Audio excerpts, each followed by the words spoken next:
പിണറായി പറയാനുള്ള ഏറ്റവും പ്രധാന കാരണം ഒന്ന്, നേരത്തെ അദ്ദേഹത്തെ കുലംകുത്തി എന്ന് വിശേഷിപ്പിച്ച ഒരു വ്യക്തി സഭയിൽ നമ്മൾ മരിച്ചു കഴിഞ്ഞാൽ ഭൂമിയിലില്ലാത്ത ഒരാളെ പറ്റി ആരോപണം പറയാൻ ഒരാളും തയ്യാറാവില്ല. അല്ലെങ്കിൽ അത്രയും നികൃഷ്ടമായ മനസ്സിനുടമയായിരിക്കണം. മരിച്ചു കഴിഞ്ഞ് പിറ്റേ ദിവസം പത്രസമ്മേളനം കുലംകുത്തി തന്നെയാണ് എന്ന് പറയണമെങ്കിൽ ആ മനസ്സിൽ എത്രമാത്രം വിദ്വേഷം ഉണ്ടാവും, പകയുണ്ടാവും. അങ്ങനെ ചെയ്യാത്ത ഒരാൾ അല്ലെങ്കിൽ അതിനെ സന്തോഷിക്കാത്ത ഒരാൾക്ക് അത് പറയാൻ വേണ്ടി സാധിക്കുമോ? അതുതന്നെയാണ് ഏറ്റവും പ്രധാനപ്പെട്ട ചോദ്യം. അതുകൊണ്ട് തന്നെയാണ് ഒരു സാധാ മനുഷ്യനായിട്ട് അദ്ദേഹത്തെ കാണാൻ സാധിക്കാത്തത് കൊണ്ടാണ്. എങ്ങനെ സാധിച്ചു എന്നുള്ള ഒരു മനുഷ്യൻ എന്ന നിലയ്ക്ക് ആർക്കെങ്കിലും പറ്റുമോ? നമ്മൾ ശത്രുതയുണ്ടാകും, ദേഷ്യമുണ്ടാകും. പക്ഷേ അയാൾ മരിച്ചു കഴിഞ്ഞാൽ അയാളെപ്പറ്റി ഒറ്റ കാരണം ഒരാളും പറയാറില്ല. മരിച്ച് ഭൂമിയിലില്ലാത്ത ഒരു മനുഷ്യനെ അതേ നേരത്തെ പറഞ്ഞ അതിനെ കുറച്ചുകൂടി ശക്തമായിട്ട് പറയണമെങ്കിൽ ചെറിയ മനസ്സ് പോരാ. അത് തന്നെ മതി ഞാൻ എൻ്റെ സംശയത്തിന് ബലം നൽകാൻ. അതെ അതെ തന്നെ ആ വിദ്വേഷം തന്നെയാണ് മർഡറിലേക്ക് നയിച്ചത്.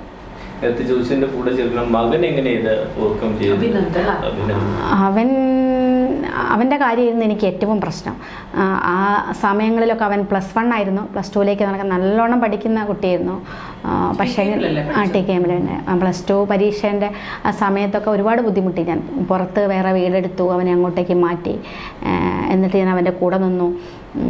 പക്ഷേ പിന്നീട് ഒരുപാട് ചേഞ്ച് അവൻ്റെ.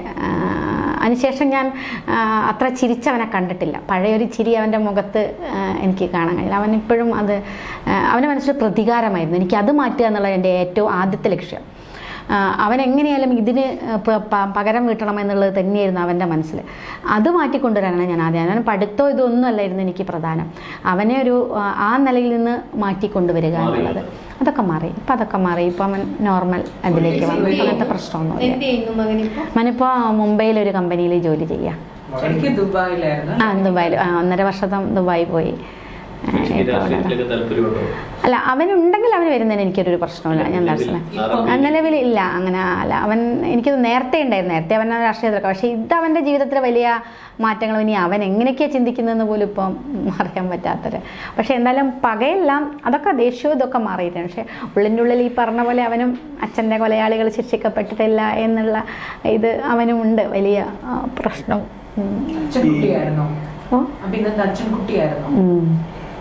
അച്ഛനാണ്. ഞാനെല്ലാം വളരെ നേരത്തെ അവനെ നീന്തൽ പഠിപ്പിച്ചു, ബൈക്ക് പഠിപ്പിച്ചു, എല്ലാ കാര്യങ്ങളും അവനെ ചെയ്യിച്ച് അവനെ റെഡിയാക്കിയിരുന്നു ചെന്നിട്ടൻ.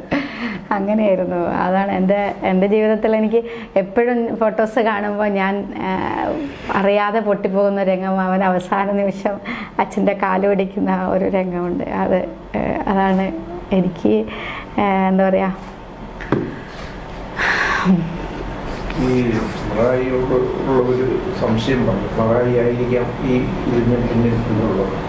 ഈ ഒരു 2-3 കൊല്ലത്തിനകത്ത് തന്നെ ഈ പിണറായി ഉൾപ്പെടുന്ന ഇപ്പം ഈ RMPക്ക് വിരുദ്ധ രാഷ്ട്രീയം അന്ന് കൈക്കൊണ്ടെന്ന് കരുതുന്ന പലരും തന്നെയും ഈ CPMന്റെ രാഷ്ട്രീയ മുഖത്ത് നിന്ന് തന്നെ മാറും. പ്രായം കൊണ്ടും പ്രവർത്തന ഇതുകൊണ്ടും പുതിയ തലമുറകൾ വന്നുകൊണ്ടിരിക്കുകയാണ്. അങ്ങനെ ഒരു ഘട്ടത്തിൽ ഈ RMPക്ക് ഈ മുഖ്യധാര ഇടതുപക്ഷ കക്ഷികളായിട്ടുള്ള CPIയും CPMുമായിട്ട് കൂട്ടിച്ചേർന്ന് പ്രവർത്തിക്കുന്നതിന് ഒരു തടസ്സം ഉണ്ടാവും. അല്ല, ആ സമയത്ത് മുഖ്യധാര ഇടതുപക്ഷം ആരായിരിക്കും എന്ന് ആർക്കറിയാം? രാഷ്ട്രീയമല്ലേ. നോക്കാം നമുക്ക്. ഒരു ചോദ്യം ചെയ്തിട്ട്, ഈ താങ്കളുടെ കോൺസ്റ്റിറ്റ്യുവൻസിൽ ഒരുപാട് ഇതുമായിട്ട് ബന്ധപ്പെട്ടല്ല, നമുക്ക് ഈ വിഷയം മാറാം.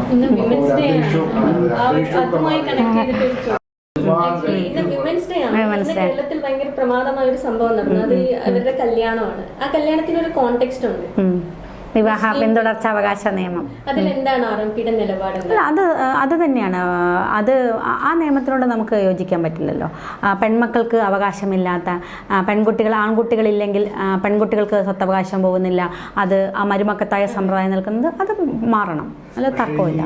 മുസ്ലിം ലീഗ് ഉൾപ്പെടെ അവിടെ പരമ്പരാഗത മുസ്ലിം കക്ഷികളായാലും വ്യക്തികളായാലും പാർട്ടികളായാലും അവരെടുക്കുന്ന ഒരു നിലപാട് മുസ്ലിം വ്യക്തി നിയമത്തിൽ തൊട്ട് കളിക്കാൻ സമ്മതിക്കില്ല എന്നുള്ളതാണ്.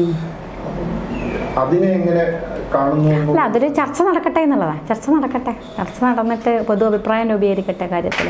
ഞാൻ മാറണമെന്ന് ഞങ്ങൾ പാർട്ടി എന്ന നിലയ്ക്ക് അത് ആ തരത്തിലേക്ക് ചർച്ച ചെയ്തിട്ട് അഭിപ്രായം പറഞ്ഞിട്ടില്ല, തീരുമാനിച്ചിട്ടില്ല. പക്ഷേ എനിക്ക് തോന്നുന്നു പാർട്ടിയുടെ അഭിപ്രായം എന്തായാലും ഞങ്ങൾ ആലോചിച്ചാലും ഇത് തന്നെയായിരിക്കും. കാരണം വെച്ചാൽ നിയമം വരണം എന്ന് തന്നെയാണ് പറയുന്നത്. അതേപോലെ എന്നോടൊരു വിഷയമാണ് അവിടെ മുസ്ലിം നിയമത്തിൽ പെൺകുട്ടികൾക്ക് ഒട്ടും സ്വാതന്ത്ര്യങ്ങളോ അഭിപ്രായങ്ങളോ ഇല്ലാത്ത വിഭാഗങ്ങൾ അവരത് സമ്മതിച്ചു തരുന്നില്ലെങ്കിലും അതാണ് പൊതുവായിട്ടുള്ളത്. അതിനെന്താ പ്രവർത്തിക്കുകയും ചെയ്യുന്ന ഇത് മുസ്ലിം ലീഗിന്റെ നേതാക്കൾ തന്നെ പറയുന്നത് നിങ്ങൾ ആരും അമ്മാവന്മാരായിട്ട് അങ്ങോട്ട് വരണ്ട, ഞങ്ങളെ കാര്യം ഞങ്ങൾ നോക്കിക്കോളാം. അല്ല, അതൊക്കെ അത് അവരുടെ വിഷയങ്ങൾ ഇടപെടുന്നില്ല. അല്ല, അതിന് അഭിപ്രായ വ്യത്യാസം ഉണ്ടാകും. നമ്മൾ കൃത്യമായിട്ട് പറയുന്നു. കൂടെ നിൽക്കുന്നത് കൊണ്ട് നിങ്ങൾക്ക് നിയമസഭയിൽ ഒരിക്കലും അവരൊരു ഇത് അവതരിപ്പിച്ചോണ്ട് ഞാനാണ് അവതരിക്കുന്നത്. മുസ്ലിം ലീഗിലെ നമ്മളെ കക്ഷിയില്ല. നിങ്ങൾ നേരത്തെ ചോദിച്ചല്ലോ UDF-ന്റെ കൂടാതെ അതുണ്ടായിരുന്നു, അന്ന് നിയമസഭയിൽ ഉണ്ടായിരുന്നോ എന്ന് എനിക്കറിയില്ല. അവരൊരു സ്വകാര്യ ബില്ല് അവതരിപ്പിക്കുന്ന സമയത്ത് കുടുംബ പെൻഷൻ, അടുക്കള അമ്മമാർക്ക് പെൻഷന് വേണ്ടിയിട്ടുള്ളൊരു ബില്ല് അവതരിപ്പിക്കുന്നത് ഞാനാണെന്ന് അതിനെ എതിർത്തത്. അവർക്കതിൽ വലിയ പ്രയാസം ഇപ്പോഴും ഉണ്ട് എന്ന് ഞാൻ വിചാരിക്കുന്നത്. അപ്പം ഞാൻ പറഞ്ഞത് അത്തരം വിഷയങ്ങളിൽ കൂടെ നിൽക്കുന്നതുകൊണ്ട് എതിർക്കുന്നതിന് നമുക്കൊരു പ്രയാസവും ഇല്ല എന്നുള്ളത് നമ്മളെ രാഷ്ട്രീയ നിലപാട് അടിയറ വെച്ചില്ല എന്ന് പറയുന്നതിൻ്റെ ഒരു വലിയ ഉദാഹരണം അത് തന്നെയാണെന്നാണ് ഞാൻ വിചാരിക്കുന്നത്. നിയമസഭയിൽ പോലും അതിനെതിരെ ശക്തമായിട്ട് പറയാൻ നമുക്ക് സാധിക്കുന്നത് ആ ഒരു സ്വാതന്ത്ര്യം ഉള്ളത് കൊണ്ടാണല്ലോ, സ്പേസ് ഉള്ളത് കൊണ്ടാണ്. ഇതേപോലെ ഒരു പിന്തിരിപ്പൻ നിലപാടെടുത്തതാണ് ജെൻഡർ ന്യൂട്രാലിറ്റി ഇഷ്യൂല്. ആൺകുട്ടിയും പെൺകുട്ടിയും ഒരുമിച്ചിരിക്കുന്നത് പ്രശ്നമാണ്, ആൺകുട്ടിയുടെ വേഷം പെൺകുട്ടി ഇട്ടാൽ പ്രശ്നമാണ്. ഇതൊക്കെയാണ് ലീഗിന്റെ നിലപാട്. RMPയുടെ നിലപാട് നമുക്ക് ഒരിക്കലും യോജിക്കാൻ കഴിയില്ല. അതിലേക്ക് എന്ത് തർക്കം? ഒരു തർക്കത്തിന് വിശ്വാസമല്ല. അല്ല, ഞാൻ നിശ്ചയമായിട്ടും എതിർക്കും. അങ്ങനെ ഒരു നിയമോ ഒരു ബില്ലോ അതൊന്നും നിശ്ചയമായിട്ടും എതിർക്കും. അതിലൊന്നും ഒരു തർക്കമില്ല. ക്ലാരിറ്റി ഉണ്ട്. പിന്നെ ഷുവർ. പിന്തുടർച്ചാവകാശ നിയമത്തിന്റെ കാര്യത്തില് CPM തുടക്കത്തിൽ വളരെ ഇതിനെയൊക്കെ എതിർത്തിട്ടുണ്ടെങ്കിലും ഇപ്പൊ കഴിഞ്ഞ ദിവസം കോഴിക്കോട് നടന്ന സെമിനാറില് CPM-ന്റെ പല നേതാക്കളും ടീച്ചർ ഉൾപ്പെടെ പങ്കെടുക്കേണ്ടതായിരുന്നു. ഇവരെല്ലാവരും മാറിയിരുന്നു. CPM ഇക്കാര്യത്തിൽ വല്ല പുനരാലോചന നടത്തുന്നു. അവർക്കെല്ലാം ഇരട്ടത്താപ്പല്ലേ? വോട്ടിംഗ് ഇത് മാത്രമല്ലേ ഉള്ളൂ.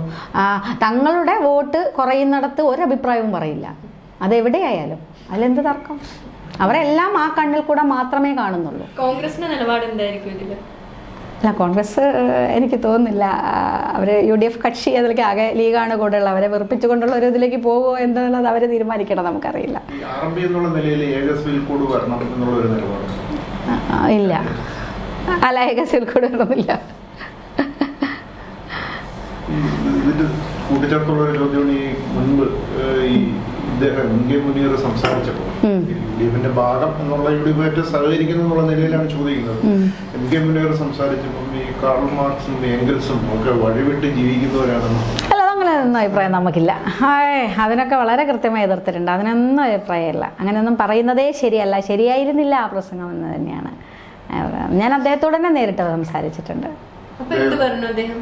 അല്ല, അദ്ദേഹം കുറേ അവരുടെ ന്യായങ്ങൾ പറഞ്ഞിട്ട് പറയല്ല. അവരുടെ ഒരു രാഷ്ട്രീയം നമുക്ക് അങ്ങനെയൊന്നും വിലയിരുത്തുന്നതിനോട് ഒരു യോജിപ്പില്ല. അങ്ങനെ പറയുന്നത് ശരിയാണ്. ലീഗ് രാഷ്ട്രീയം അടുത്തു നിന്ന് കാണുന്ന ഒരാളെന്നുള്ള നിലയിൽ ഈ ലീഗിന്റെ ഇപ്പോഴുള്ള ഒരു പല നിലപാടുകളും യാഥാസ്ഥിതികത്വത്തിലേക്കുള്ള ഒരു തിരിച്ചുപോക്കാണ് എന്ന് തോന്നുന്നുണ്ടോ? അല്ല, ലീഗിന്റെ രാഷ്ട്രീയ നിലപാടിനോട് നമുക്ക്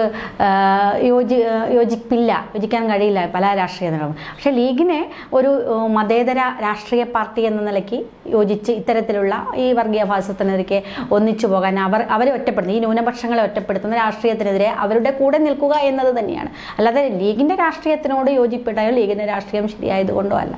പക്ഷെ അവർ മാറി ചിന്തിക്കണം, കുറച്ചുകൂടി പുരോഗമനപരമായ നിലപാടെടുക്കണം എന്നുള്ളതും ഇത്തരം നിയമങ്ങളിലൊക്കെ ഒരുപാട് മാറ്റം വരുത്താൻ അവരുൾപ്പെടെ തയ്യാറാകണം എന്നുള്ളത് തന്നെയാണ് നമുക്ക് അവരോട് പറയാനുള്ളത്. അത് മാറണം എന്നുള്ളത് തന്നെ.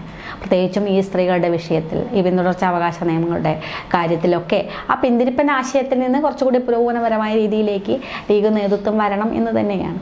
ലീഗ് പ്രോഗ്രസീവ് അല്ല, സെക്കുലറാണ് തീർച്ചയായിട്ടും. പ്രോഗ്രസീവ് ചില കാര്യങ്ങളൊക്കെ പ്രോഗ്രസീവാണ്. പക്ഷെ അവരുടെ ഒരു വിഷയം വരുമ്പോൾ അവർ പ്രോഗ്രസീവ് അല്ലാതെ ആ ഒരു ഇത് വിട്ട് കളിക്കാൻ അതെ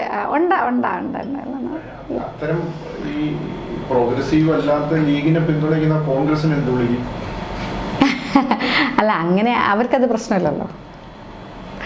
അവർ തമ്മിൽ പ്രോഗ്രസീവ് അല്ല എന്നൊന്നും അവർ പറയുന്നില്ല. ചില ഇഷ്യൂ ബേസിൽ അവരെടുക്കുന്ന നിലപാടിനോട് യോജിപ്പില്ല എന്നുള്ളത് തന്നെയാണ് നമ്മൾ പറയാം. പ്രോഗ്രസീവ് അല്ല എന്നുള്ളതല്ല, പൂർണ്ണമായിട്ടും പ്രോഗ്രസീവ് അല്ല എന്നൊന്നും നമ്മൾ പറയാം.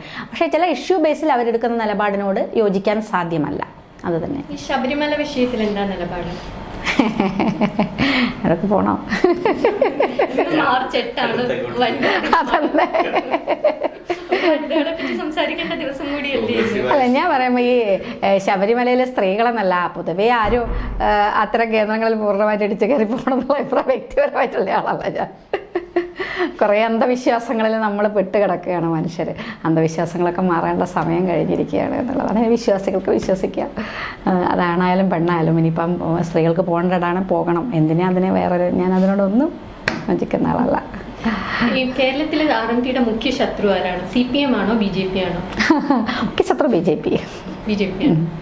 കേരളത്തിലല്ല, കേരളത്തിലാണോ ചോദിച്ചത്?